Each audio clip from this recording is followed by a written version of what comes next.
Hello বন্ধুরা, শুভ দুপুর। Welcome back to my mini blog. আজকে কি রান্না হয়েছে বন্ধুরা বাড়িতে, চলো তোমাদের সাথেও কিছুটা শেয়ার করি। আর দেখো আমার মানি প্ল্যান্ট গাছটা কি সুন্দর লাগছে। এই দেখো, মা রান্নার জন্য কেটে বেছে নিয়েছি কিছুটা ঢ্যাঁড়স, কিছুটা আলু, ডুমুর আর পটল। এদিকে কড়াইয়ে তেলও গরম হয়ে গেছে, কালো জিরা ফোড়ন দিয়ে দিল, পটলগুলোকেও ছেড়ে দিয়েছে। পটলগুলো ভাজা ভাজা হতে হতে কিছুটা লবণ, কিছুটা হলুদ দিয়ে আর একটু ভেজে নিল। এরপর পটলগুলো ভাজা ভাজা হয়ে আসতেই তাতে সামান্য একটু জল দিয়ে ঢেকে রাখলো। ঢাকনা তোলার পরেই সামান্য কিছু ঢ্যাঁড়স যে কাটা ছিল সেগুলো পটলের সাথে দিয়ে দিল।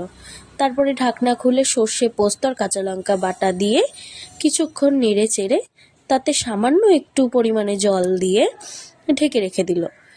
ঢাকনা খোলার পর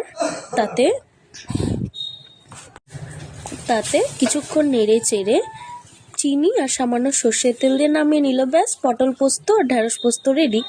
এদিকে পাশে তেল গরম হয়ে গেছে, জিরে আর তেজপাতা ফোড়ন দিয়ে তাতে কিছুটা আদা বাটা, কিছুটা জিরা বাটা আর সামান্য মতো শুকনো লঙ্কা বাটা দিয়ে নাড়াচাড়া করে মশলাটাকে ভেজে নিয়ে তাতে কিছুটা লবণ, কিছুটা হলুদ সামান্য মতন দিয়ে আর ভেজে নিয়ে তাতে একটু জল দিয়ে আলু আর ডুমুর যে কাটা রাখা ছিল সেটাও দিয়ে দেওয়া হলো।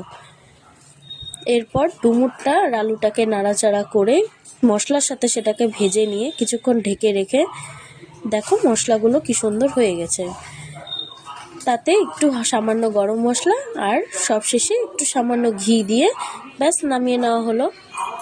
আলু আর ডুমুরের কষা তরকারি রেডি। আর সবশেষে মা আগে থেকে ডাল করেই রেখেছিল আর একটু পাঁপড় ভেজে নিল। এই আমাদের নিরামিষ খাওয়ার ছিল আজকে। এই যে দেখো, সাদা ভাত, পাঁপড় ভাজা, আলু ডুমুরের তরকারি, পটল পোস্ত আর ডাল। আজকের মতন এইটুকুই, টাটা।